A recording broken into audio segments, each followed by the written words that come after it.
Local residents are abuzz with speculation about whether Guo will throw her hat into the ring for the mayoral race. Her lawyer is actively encouraging her to run for mayor in the upcoming election.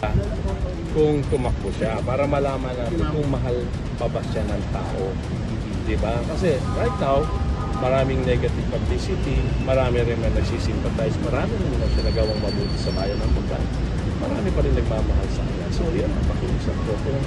Kung bigyan siya ng pagkakataon, para malaman naman ng bayan. Rumors have circulated about Guo being labeled a spy from China and even being linked to allegations of human trafficking.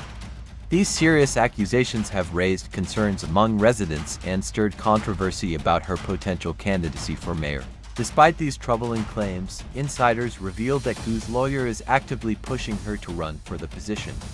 Supporters argued that her experience and connections could benefit the town, while critics questioned whether her past will overshadow her aspirations. Recently, Guo has been spotted engaging with community members, listening to their concerns, and discussing ideas for Bamban's future. But with her reputation on the line, many are left wondering, can she overcome these serious allegations and mount a credible campaign? As the community awaits an official announcement from Alice Guo, the question remains, will she step forward to run for mayor despite the controversies surrounding her? Stay tuned as we continue to follow this developing story and provide updates on Alice Guo's potential candidacy for the 2025 election.